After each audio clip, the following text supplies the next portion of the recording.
नमस्कार किसान दोस्तों, आज मैं सभी से अनुरोध करूंगा कि इस वीडियो को बड़े ध्यान से सुने, क्योंकि इस वीडियो में मैं जिस विषय के बारे में बात करने आया हूं वो आने वाले कुछ सालों में खेती का पूरा प्रारूप ही बदल देगा। भारत में जब भी अनाज की फसलों की बात आती है तो ज्यादातर किसानों के दिमाग में या तो गेहूं आता है या चावल। और सच ये भी है कि आज सबसे ज्यादा खेती इन्हीं दो अनाज की हो रही है।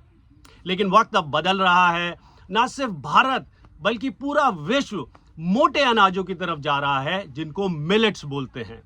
आज हम इस वीडियो में इसी के बारे में बात करेंगे।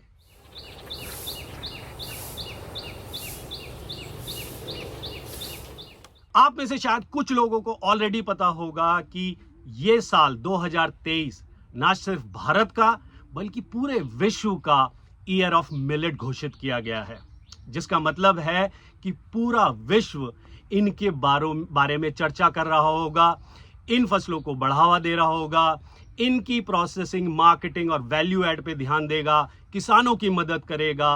तो हमें भी चाहिए हम भी उसी डायरेक्शन में बढ़े, क्योंकि अगर हमें अपनी आय बढ़ानी है तो हमें अल्टीमेटली अपनी जो लागत है, जो आज धान और गेहूं में लगती है, उसको कम करना है और अच्छा मार्केट ढूंढना है। इसमें अगर हमारा पूरा देश हमारी हेल्प कर रहा है तो एज अ किसान हमें भी आगे बढ़ना चाहिए और इनको अपनाना चाहिए। तो आइए सबसे पहले बड़े ही सरल शब्दों में समझते हैं कि मिलेट्स आखिर है क्या। मिलेट्स एक समूह है जिसके अंदर करीब 11 फसलें आती हैं और इन फसलों को हम 3 भागों में विभाजित कर सकते हैं। पहला भाग होता है मेजर मिलेट, जिसमें आता है ज्वार, बाजरा और रागी भी आता है। फिर होते हैं माइनर मिलेट, जिसमें आपका प्रोसो आता है, कूदो आता है और 6 चीजें हैं जो आप स्क्रीन पे देख सकते हैं। और फिर आता है सूडो मिलेट, जिसमें आपका चौलाई और कुट्टू। इन 11 फसलों के समूह को हम मिलेट्स बोलते हैं। इनको मोटा अनाज बोलते हैं और आप कहेंगे कि है तो ये पतले पतले से और हम इनको मोटा अनाज बोलते हैं। वो शायद इसलिए क्योंकि इनकी जो सतह होती है, खुरदुरी होती है, हार्ड होती है, तो इनको मोटा अनाज बोलते हैं। ये क्यों बढ़िया है? अब सबसे पहले अगर आप किसान हैं तो आप चाहेंगे कि आपकी लागत किसी भी फसल की कम से कम रहे और आसानी से वो फसल हो जाए और उसका अच्छा मार्केट आपको मिल जाए। ये तीनों ही भाग आपके लिए लाभदायक हैं इस फसल को लेके, क्योंकि सबसे पहले ये बहुत ही कम संसाधन लेती है फसल उगने में। ना तो ये ज़्यादा पानी मांगती है, ना ज़्यादा कीटनाशक और ना फर्टिलाइज़र, तो आप इसे आसानी से कर सकते हैं। ये किसी भी मिट्टी में हो जाती है। और अगर आपके पास पानी कम है तो वहाँ और भी अच्छा है, ये बहुत ज़्यादा पानी नहीं मांगती है, कभी कभी ये बारिश के पानी से ही हो जाती है और इसको उगाने में आपको बहुत मेहनत नहीं करनी पड़ती। सिर्फ यही नहीं, इसकी अवधि भी बाकी फसलों से कम है। तो अगर मैं बात करूं अंकों की, कुछ अंकों की, डेटा की, कि अभी क्या चल रहा है, इसकी खेती कहाँ कहाँ हो रही है और कितनी हो रही है, तो देखा जाए तो सबसे ज़्यादा इसकी जो खेती होती है वो अफ्रीकन कंट्रीज़ में होती है, उसके बाद एशियन कंट्रीज़ में, और जो बाकी डेवलप्ड कंट्रीज़ है उसमें थोड़ा कम ही होती है। तो अगर देखा जाए इंडिया का कंट्रीब्यूशन, तो इंडिया एशिया का 80% मिलेट करता है और विश्व का 20% मिलेट करता है। इसमें सबसे ज़्यादा जो मिलेट होता है पूरे विश्व में वो होता है बाजरा या पर्ल मिलेट, जो करीब 50% पूरे विश्व के मिलेट की खेती सिर्फ और सिर्फ बाजरा की होती है। इसके अलावा बाकी भी मिलेट्स जो हैं अब धीरे धीरे होने लगी है खेती।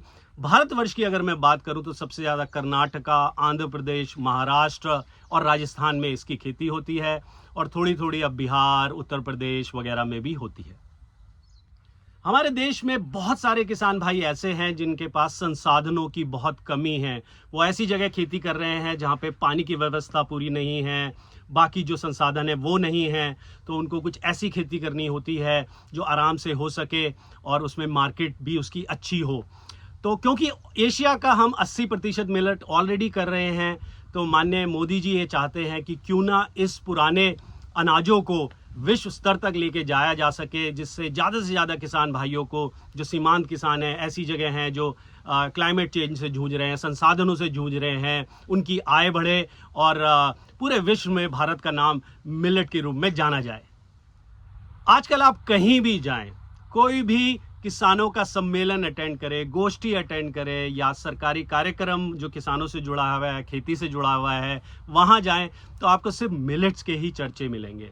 अभी हाल ही में मेरठ जिला में जो खाद्य सुरक्षा विभाग है फसाई, उन्होंने एक कार्यक्रम आयोजित किया था चौधरी चरण सिंह यूनिवर्सिटी में। मैं भी वहाँ गया था, पूरा एक दिन का कार्यक्रम था। तो वहाँ पे सिर्फ मिलेट्स की ही चर्चा हो रही थी, और मैं दिखाऊंगा आपको, मैंने कुछ वहाँ के कुछ पलों को कैद किया है तो मैं आपको इस वीडियो में दिखाऊंगा।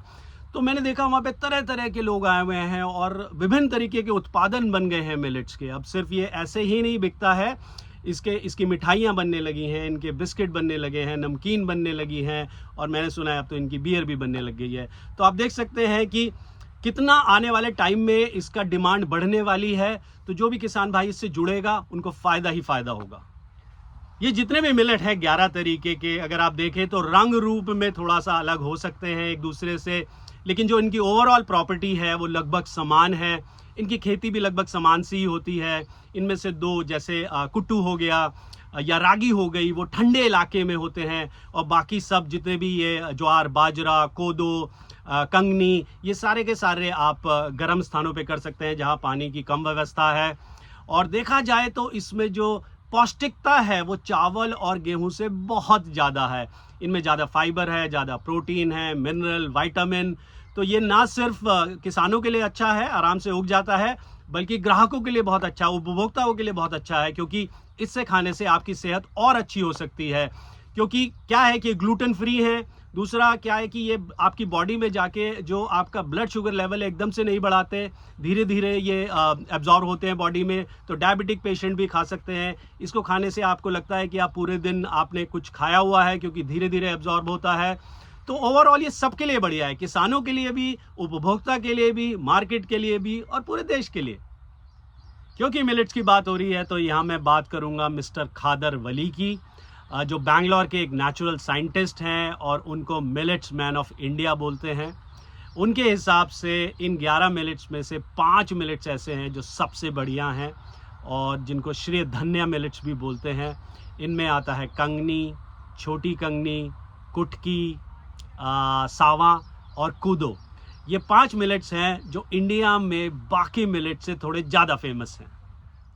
ये सारे मिलेट्स हमने अपने फार्म पे लगाए हैं, जिसका पूरा वीडियो बुआई से लेके कटाई तक मैं आपके साथ शेयर करूंगा आने वाले टाइम में। ये वीडियो मैं अभी इसलिए बना रहा हूं जिससे जो भी किसान भाई इससे जुड़ना चाहते हैं वो उनके लिए देर ना हो जाए, क्योंकि अप्रैल ऐसा महीना है जिसमें 7 से 8 आप ये मिलेट्स कर सकते हैं आसानी से। तो जो भी किसान भाई इससे जुड़ना चाहता है वो तुरंत एक्शन ले।